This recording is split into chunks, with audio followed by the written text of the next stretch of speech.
The wagon wheels creaked like dying animals as they carried Alena Lockhart away from everything she had ever known. Her wrists bound with rough rope that burned her skin raw with each jostle over the unforgiving Nevada desert terrain. It was June of 1884, and the sun beat down mercilessly on the covered wagon that held her captive alongside 3 other young women from her tribe, all stolen in the dead of night by white traders who saw profit in human flesh. Alena pressed her face against the wooden slats, watching the mountains that cradled her people grow smaller and smaller until they became nothing more than purple shadows on the horizon.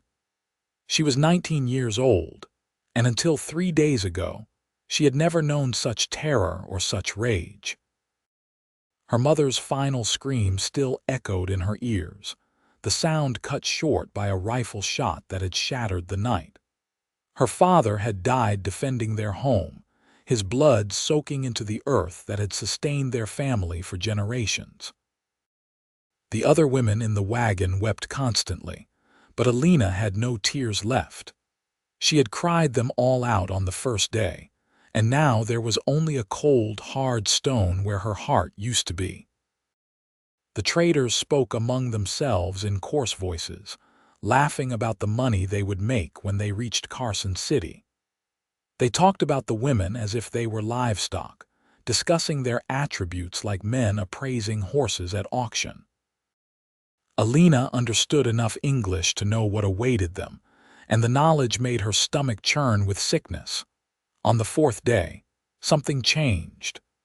The wagon suddenly lurched to a violent stop, throwing all 4 women against each other in a tangle of limbs and fabric. Gunshots rang out, sharp and explosive in the desert air. The traders shouted in alarm, their voices rising in panic. More shots followed, and then came the sound of men screaming, horses neighing in fear, and the thunder of hooves against packed earth. Alena pushed herself up, her bound hands making every movement awkward and painful. Through the gaps in the wagon cover, she could see figures on horseback, moving fast and purposeful. The fight was over almost as quickly as it had begun. One of the traders tried to run, but a rope snaked through the air and caught him around the ankles, sending him sprawling face first into the dirt. The wagon's back flap was suddenly torn open, flooding the interior with blinding sunlight. Alena squinted against the glare, her heart hammering so hard she thought it might burst from her chest. A man stood silhouetted against the brightness, tall and broad-shouldered, a rifle held loosely in one hand. As her eyes adjusted, she could make out more details. He wore dusty denim trousers, a faded blue shirt, and a wide-brimmed hat that shadowed his face. A bandana was tied around his neck and a badge glinted on his chest. "Easy now," he said, his voice low and steady. "Nobody here is going to hurt you anymore." He climbed into the wagon with surprising gentleness for such a large man, and Alena could finally see his face properly. He was young, perhaps 25, with sun-weathered skin, a strong jaw covered in several days' worth of dark stubble, and eyes the color of storm clouds. There was something in those eyes that made Alena's breath catch. Not pity, which she would have hated, but recognition, as if he saw her as a person, not a thing to be used or saved. "I am Marshal Brennan Cole," he said, kneeling down to her level. "These men are going to jail, and you are all going to be safe. You understand English?" "Yes," Alena managed, her voice hoarse from days without enough water. "I understand." Something flickered across his face, relief perhaps, or surprise. "Good.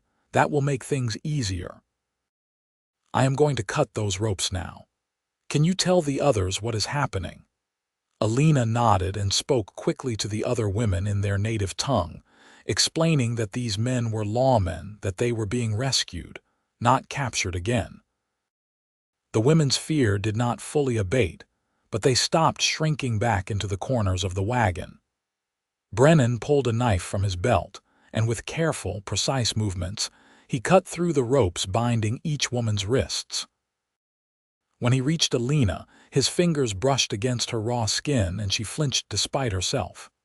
"I am sorry," he said softly, working the blade between rope and flesh with extreme care. "These are going to need tending. You are hurt." "I will live," Alena replied, meeting his eyes directly. She refused to show weakness, even though every part of her body ached and her spirit felt bruised beyond measure. The rope fell away, and Alena rubbed her wrists gingerly, feeling the blood flow return to her hands in painful tingles. Brennan backed out of the wagon and extended his hand to help her down. She ignored it, climbing down on her own despite the way her legs threatened to buckle beneath her. Pride was all she had left, and she would not relinquish it. The desert stretched out in all directions, empty except for scrubby sagebrush and distant mountains. 3 other men on horseback had the traders lined up on their knees, hands bound behind their backs. One of the riders, an older man with silver hair and a deputy's badge, called out to Brennan. "What do you want to do with these vultures, Marshal?" "We take them back to Rhyolite," Brennan replied, his voice hard as granite. "Let Judge Morrison deal with them. Make sure they are tied good and tight. I do not want any escape attempts." Alena watched as the lawmen efficiently hogtied the traders and loaded them into the back of the very wagon that had been used to transport stolen women. There was a grim justice in that. The other 3 women huddled together near one of the horses, still afraid, still uncertain of what would happen next. Brennan approached Alena again, this time keeping a respectful distance. "Rhyolite is about 15 miles southwest of here. We have horses and water. It is not a long ride, but it will take most of the day. The women need rest and medical attention." "What will happen to us in this town?" Alena asked, her voice sharp with suspicion. She had learned in the cruelest way possible that white men's promises meant nothing. "That depends on what you want," Brennan said, and there was no guile in his expression, only honest directness. "If you want to return to your tribe, I will personally escort you back. If you want to go somewhere else, I will help arrange that too. But first, you need food, water, and rest. Rhyolite is not perfect, but it is safe. I give you my word." "The word of a white man," Alena said bitterly. "Forgive me if I do not put much faith in that." Something in Brennan's expression shifted, a flash of what might have been pain crossing his features. "You have every right to feel that way. I cannot change what has been done to you and your people. All I can do is try to do right by you now. That is all I am asking you to trust, not forever, just for today." There was something about the way he spoke, plain and unadorned with false sentiment, that made Alena pause. She looked at him more carefully, taking in the way he stood, the way he had not once raised his voice or made a threatening gesture. The way he had cut her bonds with hands as gentle as a person handling something precious and fragile. "For today," she agreed finally, "but I make no promises about tomorrow." "Fair enough," Brennan said, and the corner of his mouth lifted in what might have been the ghost of a smile. The ride to Rhyolite was long and uncomfortable. The 4 women rode double with the deputies, while Brennan led the way on a large bay horse. Alena rode behind the silver-haired deputy, who introduced himself as Frank Dawson and did not attempt conversation beyond offering her water from his canteen. She drank gratefully, the lukewarm liquid like heaven on her parched throat. The landscape rolled past, unchanging in its harsh beauty. Alena had never been this far from her homeland, and despite everything, she found herself noting the differences in the vegetation, the way the rocks were shaped, the color of the soil. Her grandmother had been a healer and had taught Alena to observe everything, to see the medicine in the land itself. The memory brought fresh pain, because her grandmother was among the dead now, shot down while trying to protect the children. As the sun began its descent toward the western horizon, the town of Rhyolite appeared like a mirage shimmering in the heat. It was larger than Alena had expected, with dozens of buildings lining a main street and smaller structures scattered around the outskirts. Smoke rose from chimneys, and even from a distance, she could hear the sounds of human activity. Hammering voices, a piano playing somewhere. They entered the town as twilight painted the sky in shades of orange and purple. People stopped to stare as the group rode past, their eyes following the bound traders and the native women with undisguised curiosity. Alena kept her head high, refusing to show how much their stares affected her. She felt exposed, vulnerable in a way that went beyond physical danger. Brennan led them to a modest building with a sign that read "Doctor's Office." He dismounted and tied his horse to the hitching post, then turned to help the women down. This time, Alena accepted his offered hand, too tired to maintain her earlier defiance. His grip was strong and steady, and he lowered her to the ground as if she weighed nothing at all. "Doc Henderson is a good man," Brennan said. "He will take care of your injuries. I will be right outside if you need anything." The doctor turned out to be a man in his 50s with kind eyes and gentle hands. He spoke slowly and clearly, making sure Alena understood, and he examined each woman with professional detachment that somehow managed to be respectful rather than cold. He treated their rope burns, checked them for other injuries, and gave them each a dose of medicine to help them sleep. "They need rest more than anything," Dr. Henderson told Brennan when he came back inside. "And proper meals. They are all malnourished and dehydrated. Where are they going to stay?"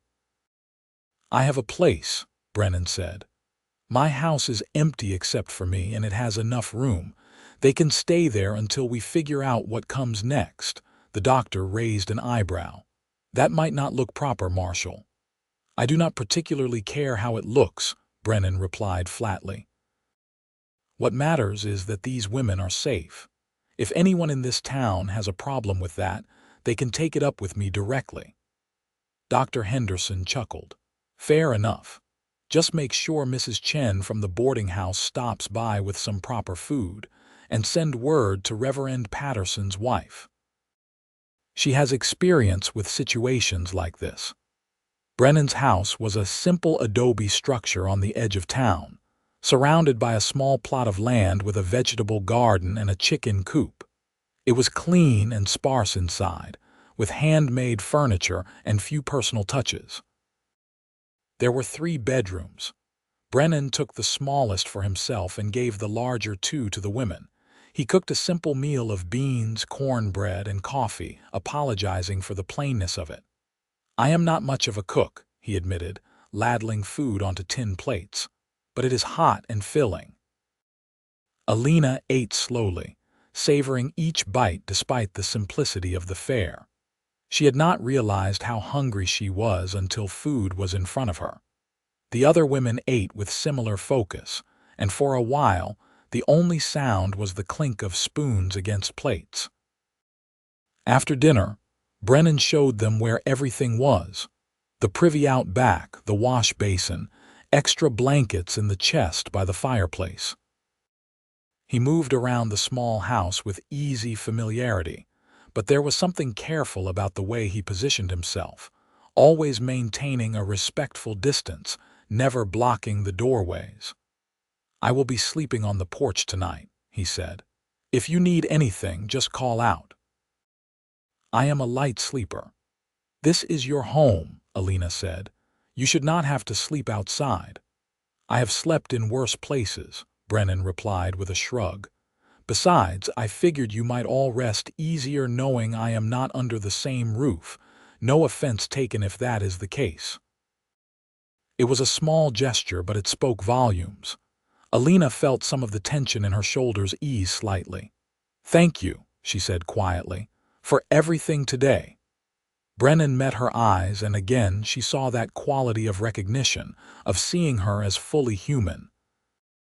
"You do not need to thank me for doing what should have been done in the first place. Those men never should have gotten near you or your people." "But they did," Alena said, unable to keep the bitterness from her voice. "And my family is dead because of it." "I know," Brennan said softly. "And I am sorry. I know those words do not mean much and they do not change anything, but I am sorry nonetheless." He left them then, taking a bedroll and pillow out to the porch. Through the window, Alena could see him settling down, his rifle within easy reach. The other women had already retreated to the bedrooms, exhausted beyond words. But Alena stood at the window for a long time, watching the stars come out one by one, thinking about everything she had lost and wondering what, if anything, might lie ahead. She finally went to bed when the moon had risen high, sharing a room with two of the other women. They were already asleep, their breathing deep and even. Alena lay awake on the soft mattress, so different from the sleeping mats she was accustomed to, and found her thoughts returning again and again to the marshal with storm-cloud eyes who had cut her free. Morning came too early, announced by the crowing of Brennan's rooster. Alena woke disoriented, momentarily forgetting where she was, her heart racing with panic. Then memory returned, and with it, the heavy weight of grief. She sat up slowly, her body aching in new and different ways from the long ride. The smell of cooking bacon drifted through the house, making her stomach growl despite her emotional turmoil. She found Brennan in the small kitchen, tending a cast iron skillet on the wood stove. He had shaved and changed into a clean shirt, though his suspenders still hung loose around his hips and his feet were bare. "I did not mean to wake you," he said, glancing over his shoulder, "but I figured you would all be hungry." "I was already awake," Alena replied, moving closer to the warmth of the stove. The desert mornings could be surprisingly cool. The rooster made sure of that. "Yeah, he is a loud one," Brennan admitted. "Keeps me honest, though. Hard to sleep past dawn with him around." They stood in companionable silence for a moment, watching the bacon sizzle. Alena studied Brennan's profile, noting the strong line of his nose, the slight cleft in his chin, the way his hair curled slightly at the nape of his neck where it brushed his collar. "Why did you help us?" she asked suddenly. "You could have just arrested those men and left us in the wagon." Brennan was quiet for a long moment, his attention seemingly focused on turning the bacon. When he finally spoke, his voice was low and measured. 5 years ago, I was riding patrol in Montana Territory. We came across a burned-out settlement. Blackfoot, or what was left of it. Every person dead, including the children. The men who did it called themselves prospectors, said the land belonged to them by right. It did not matter that people had lived there for generations. He paused, his jaw working as if the words were difficult to force out. "We arrested the men responsible, but they never saw trial. Someone let them out of the jail in the middle of the night. They just disappeared. I could not do anything about it. I was just a deputy then, and my marshal told me to let it go, that it was not worth making trouble over." Brennan turned to look at Alena directly, and she saw old pain in his eyes, the kind that never fully heals. "I let it go, and it has eaten at me every day since. So when we got word about those traitors operating in this territory, I made it my personal mission to find them. Not because I think it makes up for what I did not do before. It does not. But maybe it means one less tragedy. Maybe it means you get to live instead of dying or being sold like an animal." Alena felt something shift inside her chest, like ice beginning to crack. "You carry a heavy burden," she said softly. "We all carry something," Brennan replied, returning his attention to the stove. "I just try to make sure mine is worth the weight." The other women emerged gradually, drawn by the smell of food. Brennan cooked enough to feed an army: bacon, eggs, biscuits, and gravy. He served it all without ceremony, piling plates high and encouraging everyone to eat their fill. After breakfast, a knock at the door announced the arrival of a middle-aged woman with kind eyes and graying brown hair pulled back in a neat bun. She introduced herself as Miriam Patterson, the Reverend's wife, and she carried a large basket filled with clothing. "I heard we had guests in town who might need some things," she said warmly, though Alena noticed she addressed her words to the women themselves, not to Brennan as if they were not present. "I brought some dresses and such. They might not fit perfectly, but they are clean and mended." The other three women looked to Alena, who had become their unspoken spokesperson. Alena examined Miriam carefully, looking for signs of condescension or false piety, but found only genuine kindness. "Thank you," Alena said, accepting the basket. "This is very generous." "Nonsense," Miriam replied with a warm smile. "We are all neighbors here, no matter where we come from. Now, Marshal Cole, I expect you to bring these ladies by the church later today. The ladies' auxiliary has prepared a proper meal, and we would like to discuss what help we can provide moving forward." Brennan nodded, a faint smile playing at his lips. "Yes, madam, we will be there." After Miriam left, Alena and the others sorted through the clothing. It was strange, wearing white women's dresses, but Alena had to admit they were practical and well-made. The fabric was soft against her healing skin, and the fit, while not perfect, was close enough. The church gathering that afternoon was both overwhelming and surprisingly welcoming. Several women from town had assembled, bringing food and supplies. They asked questions, but gently, respecting boundaries when the native women were not ready to share. Alena found herself relaxing slightly, though she maintained her guard. Throughout it all, Brennan remained nearby but not intrusive. He spoke with the Reverend and some of the town's other men, discussing arrangements. Alena overheard enough to understand he was organizing a proper escort to return the other three women to their tribe once they were ready. The knowledge brought her both relief and confusion. Relief that her companions would be able to go home, confusion about her own feelings. Did she want to return? Her village was destroyed, her family dead. What was there to go back to except memories and graves? But where else could she go? This was not her world, not her people. She was adrift, untethered from everything that had defined her. As if sensing her turmoil, Brennan appeared at her elbow with a cup of cool water. "You look like you could use this," he said. Alena took the cup gratefully. "Your town is kinder than I expected. Rhyolite has its share of good people," Brennan said. "Though I will not pretend everyone here is going to be welcoming. There are those who will not be happy about me bringing you all here. But they are outnumbered by the decent folks, and that is what matters." "The other women want to go home," Alena said quietly. "They have families still alive. They have a place to return to." "And you do not," Brennan said. "It was not a question." "No," Alena admitted, the word heavy as stone. "Everyone I loved is gone. My home is ashes. I do not know what I am supposed to do now." Brennan was quiet for a moment, his gray eyes studying her face with an intensity that made her breath catch. "You are not running anymore," he said finally, his voice low and certain. "You are arriving. Right here. This can be a beginning if you want it to be." "A beginning of what?" Alena asked, her voice barely above a whisper. "That is up to you," Brennan replied. "But you do not have to figure it out today or tomorrow. You can take your time. You are safe here, Alena, I promise you that." It was the first time he had used her name, and hearing it in his deep, rumbling voice did something strange to her insides. She wanted to believe him, wanted to trust that there could be something beyond the grief and anger that consumed her.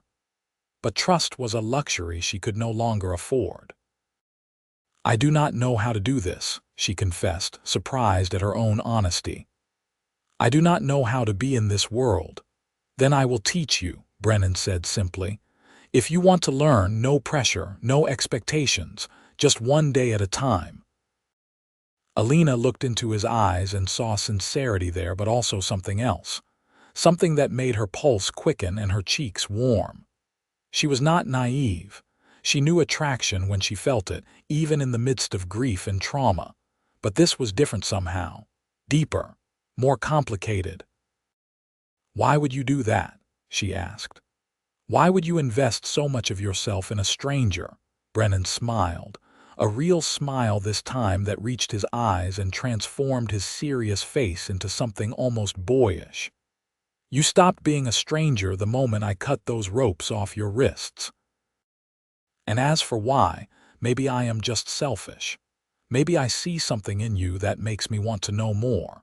Or maybe I just think you deserve a chance at a good life after everything you have been through. Does the reason really matter? I suppose not, Alena replied, feeling something that might have been hope stirring in her chest for the first time in days. Over the next 2 weeks, a routine developed. The 3 other women, after regaining their strength, expressed their desire to return to their people. Brennan organized a full escort, including himself, Deputy Dawson, and 2 other trusted men. They would make the journey north, returning the women safely and providing supplies as a gesture of goodwill. Alena made the difficult decision not to go with them. The farewells were tearful, the other women begging her to reconsider, but Alena knew in her heart that she could not return to a place that existed only as a graveyard of memories. She needed to move forward, even though she had no idea what that looked like. While Brennan was gone, Alena stayed with Miriam Patterson and her husband at the parsonage. Miriam was a patient teacher, showing Alena how to navigate the complexities of white society without ever making her feel inferior or stupid. They baked bread together, tended the garden, and had long conversations about everything from religion to politics to the simple pleasures of daily life. You are in love with him, you know, Miriam said one afternoon as they snapped green beans on the front porch. Alena's hands stilled. What? No, that is absurd. I barely know him. Miriam gave her a knowing look. My dear, I have been watching people fall in love for 30 years. I know the signs.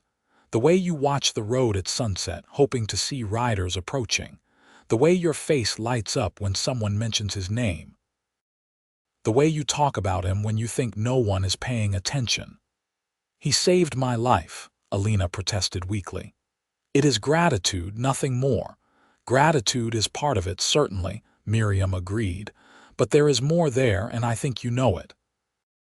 The question is, what are you going to do about it?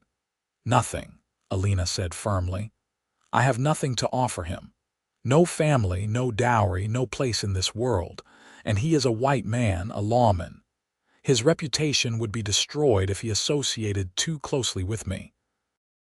Brennan Cole does not give a damn about his reputation, Miriam said, using language that surprised Alena coming from a reverend's wife. Pardon my language, but it is the truth. That man has spent his whole life doing what he thinks is right regardless of what anyone else thinks. If he wants to be with you, no amount of social pressure will stop him. You talk as if he has feelings for me, Alena said, her heart beating faster despite her attempts to remain calm. He does, Miriam said with absolute certainty. He told my husband as much before he left. Said he was worried about leaving you, afraid you might disappear while he was gone. John assured him we would keep you safe, but Brennan made us promise to tell you that he was coming back, that he wanted to see you again. Alena felt her carefully constructed walls beginning to crumble. This is madness. We come from different worlds. So did my husband and I, Miriam said with a gentle smile. He was a Boston preacher from a wealthy family. I was the daughter of Irish immigrants who cleaned houses for a living. Everyone said it would never work, that we were too different. But here we are, 33 years later, still very much in love. Sometimes different worlds can come together to create something beautiful. Brennan returned after 10 days, dusty and tired but with a satisfied look in his eyes. He came directly to the parsonage, knocking on the door as the sun was setting. Alena answered, and for a moment they just stood looking at each other. "You came back," Alena said unnecessarily. "I said I would," Brennan replied. "Did you doubt me?" "No," Alena admitted. "I did not doubt you." "The women are safely home," Brennan reported. "Their people were grateful. They sent gifts." He pulled a small leather pouch from his pocket and handed it to Alena. Inside was a beautiful necklace made of turquoise and silver, crafted in the traditional style of her people. "They said to tell you that you are not forgotten," Brennan said softly. "That you will always have a home with them if you want it. And they wanted you to have this, so you remember who you are and where you come from." Alena felt tears prick her eyes as she held the necklace. It was a piece of her past, a tangible connection to everything she had lost. "Thank you for doing this, for taking them home safely." "It was the right thing to do," Brennan said. Then, after a pause, "Can we talk? Just the two of us?" They walked together through the quiet streets of Rhyolite as darkness fell and stars began to appear. The town was settling down for the night, lamplight glowing warm in windows, the sound of a harmonica drifting from one of the saloons. "I did a lot of thinking on that trip," Brennan said as they walked. "About my life, about what I want, about the future. And I kept coming back to you, to the way you refused to break even when everything was trying to crush you. To your strength and your intelligence and the way you face the world head-on without flinching." He stopped walking and turned to face her, his expression serious in the moonlight. "I know this is fast. I know we have only known each other a few weeks, but I want you to stay here in Rhyolite. Not as a guest, not as someone I saved, but as someone building a life. Your own life, on your own terms, and I would like to be part of that life if you will have me." Alena's heart was hammering so hard she could barely hear her own thoughts over the rushing in her ears. "Brennan, I do not know if I can give you what you want. I am broken in ways I do not even fully understand yet, and the world we live in, it will not be kind to us if we are together." "I do not care about the world," Brennan said fiercely. "I care about you, and you are not broken, Alena. You are healing. There is a difference.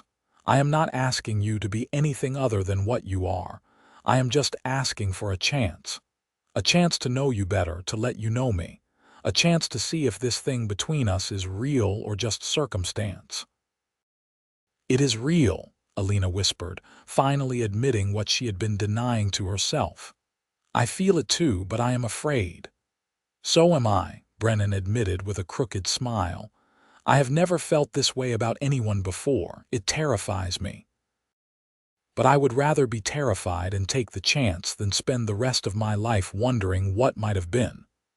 Alena reached out and took his hand, feeling the calluses on his palm, the strength in his fingers as they closed gently around hers. "Then we will be afraid together," she said. "And we will see where this path leads." Brennan lifted her hand to his lips and kissed her knuckles softly, his eyes never leaving hers. It was a simple gesture, but it sent warmth flooding through Alena's entire body. In that moment, standing on a dusty street in a Nevada mining town under a sky full of stars, Alena felt something shift inside her. The grief was still there, would always be there, but it no longer consumed everything. There was room now for other things, for hope, for possibility, for love. The courtship that followed was unconventional by any standard. Brennan was often called away on martial business, tracking down outlaws or investigating crimes, but he always returned to Alena. When he was in town, They spent as much time together as propriety allowed and sometimes more than propriety approved of. Alena took a job helping Miriam with various church activities and also began working with Dr. Henderson, who was fascinated by her knowledge of herbal remedies and traditional healing practices. She taught him about the medicinal properties of desert plants, and he taught her about Western medicine. It was a partnership built on mutual respect and genuine curiosity. Rhyolite was booming in the mid-1880s, with new people arriving weekly seeking their fortunes in the nearby mines. With growth came problems, disputes over claims, drunken brawls, occasional violence.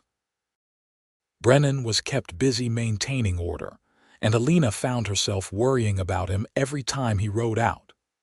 One evening in early September, about 3 months after they had first met, Brennan came to dinner at the small house Alena now rented on the edge of town. She had been saving her wages and had managed to establish her independence, though Brennan still checked on her daily. Tonight, she had cooked a meal that blended her traditional recipes with ingredients available in town, creating something entirely new. "This is delicious," Brennan said, savoring each bite. "What is it?" "Venison stew with vegetables from Mrs. Patterson's garden," Alena explained. "I used some of the traditional spices my grandmother taught me about, the ones I could find growing wild outside town." "It is a combination of old and new, I suppose."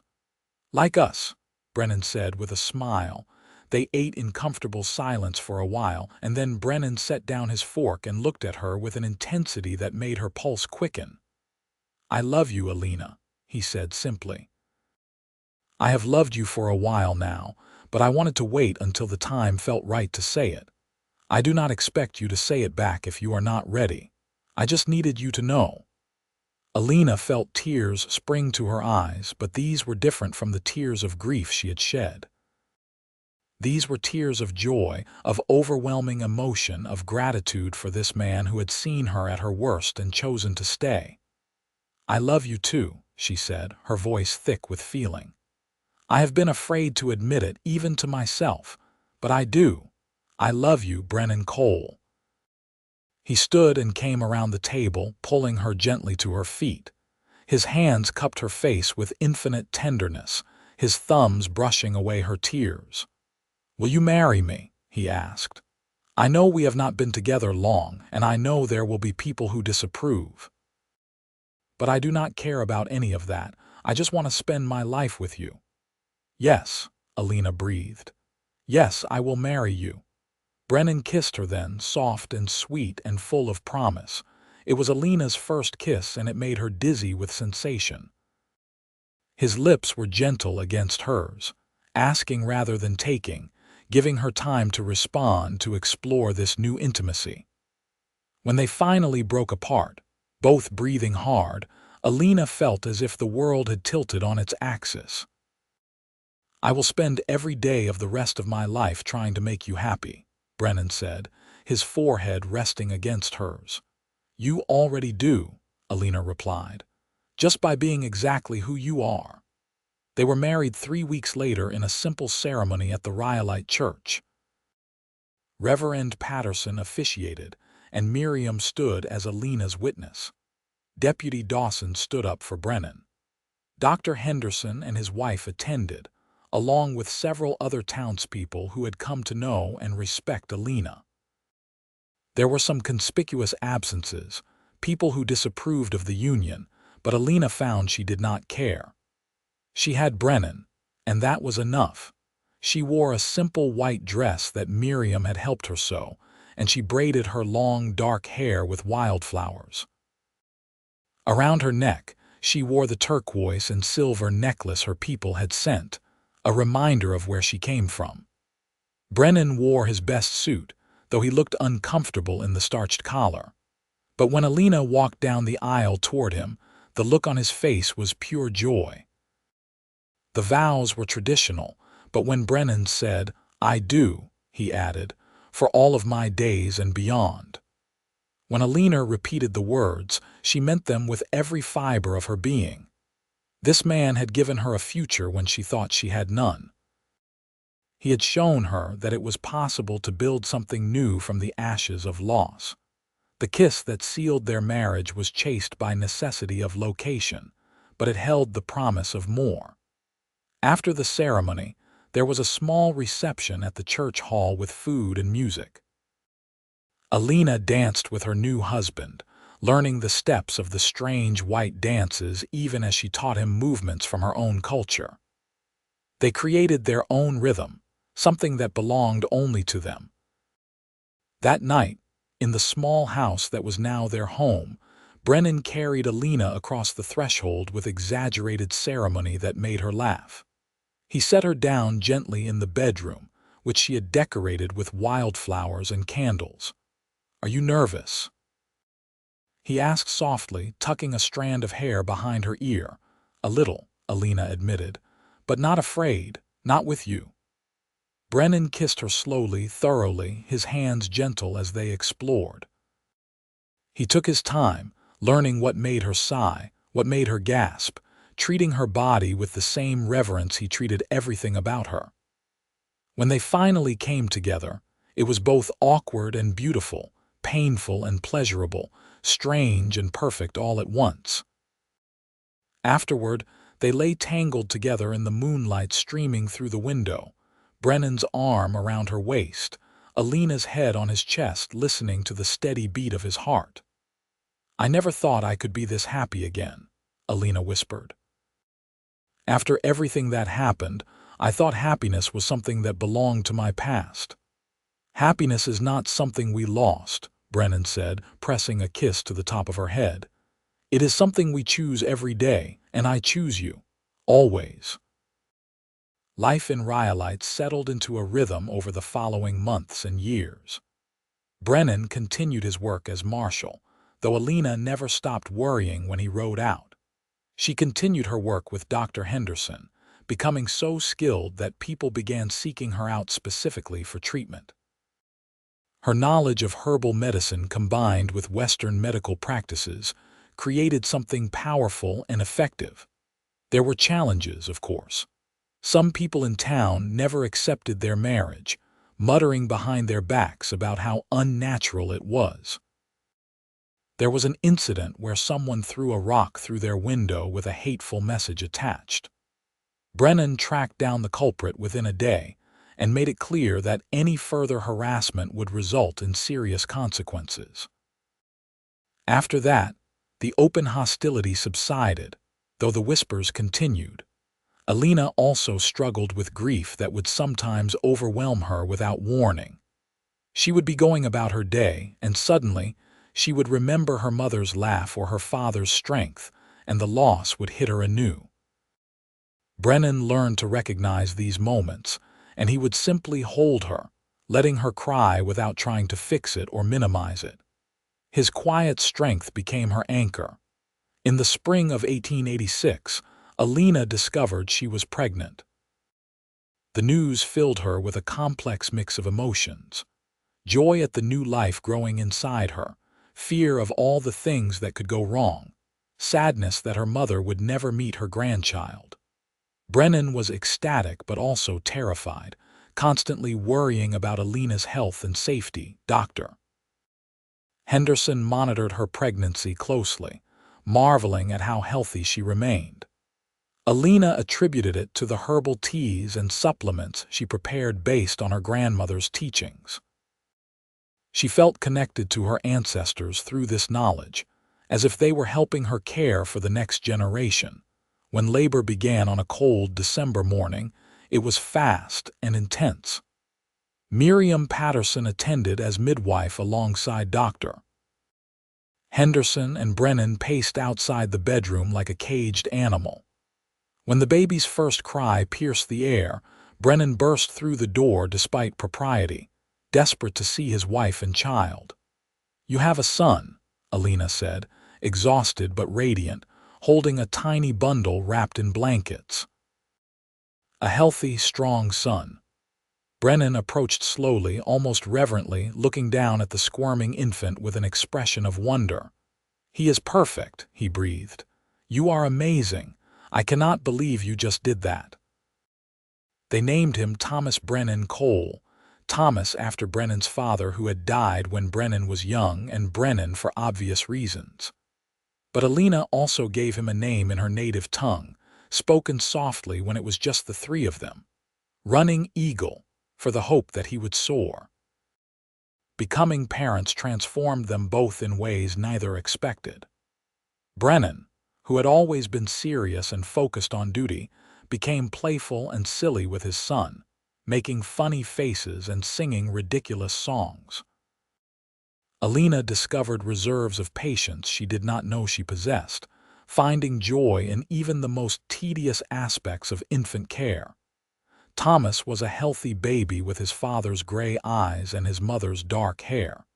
He was curious about everything, always watching, always learning. As he grew into a toddler, his personality emerged, stubborn like both his parents, brave beyond his years, quick to laugh and slow to cry. In 1888, when Thomas was 2 years old, Alena gave birth to their second child, a daughter they named Sarah Grace. Sarah had Brennan's coloring and Alena's delicate features, and she wrapped her father around her tiny finger from the moment she was born.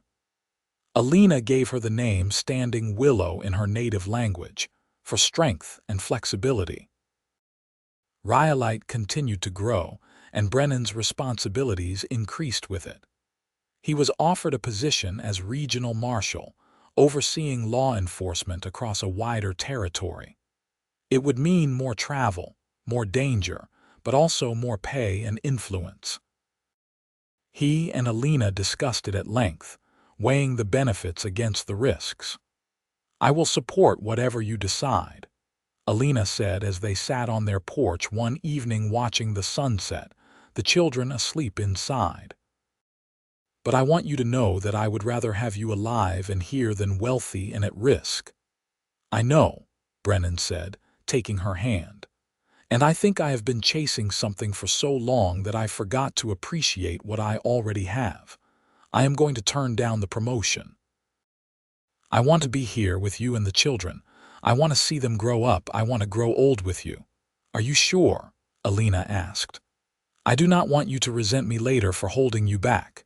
"You could never hold me back," Brennan said firmly. "You have only ever lifted me up. Besides, I have been thinking about what comes next. I have been marshal for almost 10 years now. Maybe it is time for someone younger to take on the job. Maybe it is time for me to focus on other things." Over the next year, Brennan gradually transitioned out of his role as marshal, training his replacement and shifting his focus to a new venture. He purchased a plot of land outside town and started a small ranch, raising cattle and horses. It was hard work, but honest work, and it kept him close to home. Alena expanded her medical practice, becoming so respected that people traveled from other towns to seek her treatment. She trained several young women in her techniques, passing on knowledge from both traditions.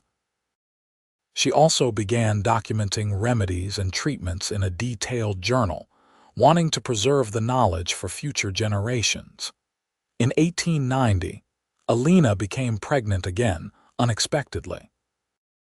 At 35, she worried the pregnancy might be more difficult, but aside from being more tired than with previous pregnancies, everything progressed normally. That summer, she gave birth to twin boys, identical in every way except for a small birthmark one had on his shoulder. They named the twins Daniel and David, and Alena called them Soaring Hawk and Dancing Wolf. The twins were a handful from the start, constantly getting into mischief and challenging their parents at every turn, but they brought incredible joy and laughter to the household. With 4 children and the ranch to manage, life was busy and sometimes chaotic, but it was a good chaos, full of love and purpose. Thomas, now 8 years old, helped his father with the ranch work, learning to rope cattle and care for horses. Sarah, at 6, followed her mother everywhere, learning about medicines and healing. The twins were still too young to be helpful, but they kept everyone entertained with their antics. One evening in the fall of 1892, after all the children were finally asleep, Alena and Brennan sat together on their porch swing, wrapped in a blanket against the chill. They watched the stars come out, comfortable in the silence that comes from years of companionship. "Do you ever think about that day?" Alena asked softly. "The day you found me in that wagon, all the time," Brennan admitted. "It feels like a lifetime ago and like yesterday all at once." "I was so angry that day," Alena said, "so full of hate and grief. I wanted to die rather than face what my life had become." "I know," Brennan said, pulling her closer. "I could see it in your eyes." "But you told me I was not running anymore," Alena continued. "You said I was arriving, and you were right. Everything I have now, everything I am now, started that day. You gave me a future, Brennan. You gave me hope when I had none." "You gave me just as much," Brennan replied. "Maybe more. Before you, I was just going through the motions of living. Doing my duty, following the rules, but never really feeling anything deeply. You taught me how to love, how to be vulnerable, how to build something meaningful. You made me a better man." "We made each other better," Alena said, tilting her face up for a kiss. Brennan obliged, kissing her with the tender familiarity of long love. After all these years, the spark between them had not dimmed. If anything, it had grown stronger, deepened by shared experiences and weathered challenges. The years continued to pass, marked by the rhythms of ranch life and family milestones.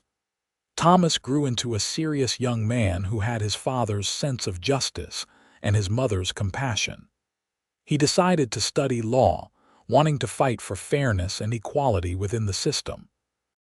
Sarah developed her mother's healing gifts and eventually attended nursing school, one of the first Native American women in the territory to do so.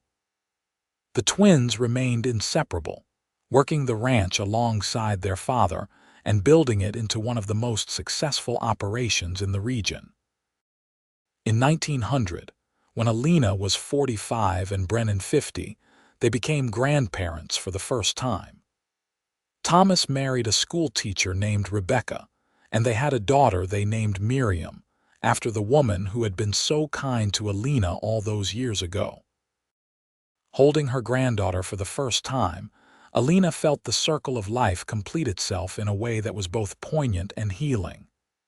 "Your great-grandmother would have loved to meet you," Alena whispered to the baby, tears streaming down her face.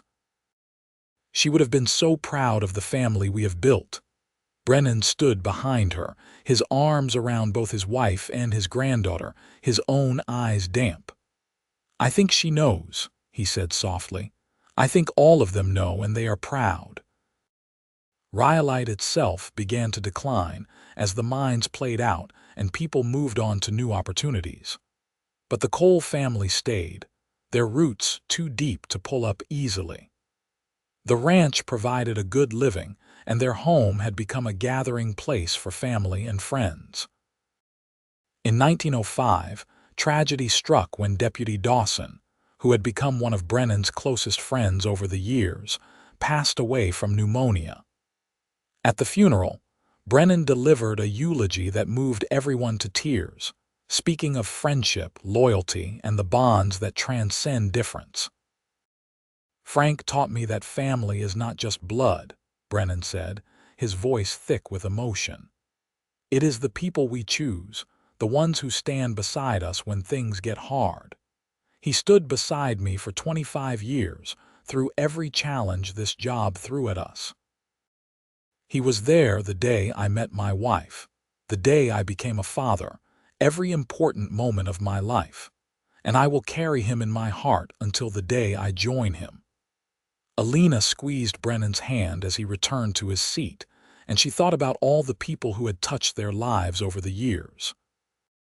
Miriam Patterson, who had passed away in 1898, leaving a hole in the community. Dr. Henderson, who had retired and moved to San Francisco to live with his daughter.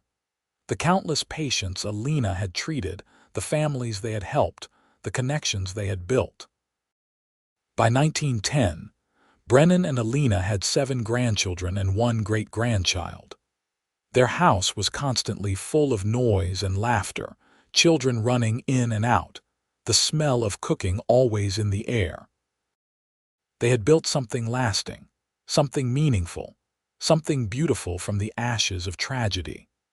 On their 25th wedding anniversary in October of 1909, Brennan took Alena back to the spot where they had first walked together as courting lovers, all those years ago. The town had changed dramatically, many buildings abandoned now as people left for greener pastures, but this spot remained the same. "You remember what I said to you here?" Brennan asked, his hair now more silver than brown, lines of age and experience etched deep into his face. "You said you wanted me to stay in Rhyolite," Alena replied, her own hair streaked with gray now, her face showing the years but still beautiful to him. "That you wanted to be part of my life." "Best decision I ever made," Brennan said with a smile, "asking you to stay. Though I think you would have stayed anyway. You are too stubborn to let anyone else make that choice for you." "Maybe," Alena agreed with a laugh, "but I am glad you asked anyway. I am glad you saw me as someone worth fighting for when I could not see it myself." "I will always fight for you," Brennan said seriously. "Even now, even when the fighting is mostly over. You are my heart, Alena. Everything good in my life traces back to you, and you are mine," Alena replied, kissing him softly. "My unexpected gift, my second chance, my home." They stood there as the sun set, 2 people who had found each other against all odds and built a life that defied expectations. The wagon had carried her away from her tribe, but it had also carried her towards something she never could have imagined. She had not been running, just as Brennan said. She had been arriving at exactly where she was meant to be. In 1915, as America stood on the brink of entering the Great War, Brennan Cole passed away peacefully in his sleep at the age of 65. He had lived a full life, rich with love and purpose. Alena was devastated by his loss, but she was also grateful for every moment they had shared. They had been given 31 years together, which was more than many people got, and they had made every year count. At his funeral, all 4 of their children spoke, along with several grandchildren. They talked about a man of integrity and kindness, someone who had stood up for what was right even when it was difficult. They talked about his love for his family and his devotion to his wife. And they talked about the legacy he left behind, not just in his descendants, but in the way he had lived his life. Alena lived another 10 years after Brennan's death, surrounded by family and continuing her healing work until her final days. She passed away in 1925 at the age of 70, still sharp-minded and engaged with the world, though her body had finally worn out. Her funeral was attended by hundreds of people whose lives she had touched over the decades. Native Americans and white settlers, rich and poor, young and old, they all came to pay their respects to a woman who had bridged 2 worlds and made both better for her presence. Thomas, now a respected judge, spoke at his mother's funeral about the lessons she had taught him. "My mother lost everything when she was 19 years old," he said, his voice steady despite the tears on his face. "Her family, her home, her entire way of life. But she did not let that loss define her. Instead, she chose to build something new. She chose love over hate, hope over despair, connection over isolation. And in doing so, she showed all of us what true strength looks like." Alena Lockhart Cole was buried next to her husband in the Rhyolite Cemetery, under the wide Nevada sky she had come to love. On her headstone, her children had inscribed both her English name and her native name, along with the dates of her life and a simple phrase: "She arrived." Years later, when historians studied the settlement of Nevada and the complex interactions between Native Americans and settlers, they would come across the story of Brennan and Alena Cole. Some would use it as an example of assimilation, others as a story of survival and adaptation. But for those who knew them, for their descendants who carried their blood and their stories, it was simply a love story. It was the story of two people from different worlds who found each other in the midst of chaos and chose to build something beautiful together. It was the story of a woman who was carried away from everything she knew and arrived at a future she never could have imagined. It was the story of a man who learned that saving someone means giving them the freedom to define their own salvation. Their great-great-grandchildren still live in Nevada, some on the ranch that Brennan started and Alena helped build. They know the story of how their ancestors met, and they tell it to their own children, keeping the memory alive. They talk about the strength it took to choose love in the face of tragedy, about the courage required to build bridges between divided worlds. And sometimes, on quiet Nevada evenings when the stars come out bright and clear, descendants gather on the old ranch and tell stories. They talk about Brennan, the lonely cowboy who became a devoted husband and father. They talk about Alena, the survivor who transformed her pain into purpose and healing. And they talk about the moment that changed everything, when a wagon carried a young woman away from her tribe, and a marshal told her she was not running anymore, that she was arriving. It was not a perfect story. There had been pain and prejudice, loss and struggle. But it was a story of redemption and hope, of two people who refused to let circumstances define their future. It was a story that proved love could transcend difference, that families could be built from the ruins of tragedy, that arriving somewhere new did not mean abandoning where you came from. In the end, that was the legacy of Brennan and Alena Cole. Not wealth or fame or historical significance, but love. A love that was tested and proven, that grew stronger with each passing year, that created a foundation strong enough to support generations. A love that began on a dusty Nevada road in 1884 and rippled forward through time, touching lives and changing futures in ways neither of them could have predicted. The wagon had carried her away, but she had arrived at exactly where she was meant to be. And in finding each other, Brennan and Alena had found themselves. That was the true beginning, the moment when two lonely souls became something more together than they ever could have been apart. That was the story worth telling, worth remembering, worth passing down through the generations as a reminder that even in the darkest moments, hope can be found, love can bloom, and futures can be built from the ashes of loss.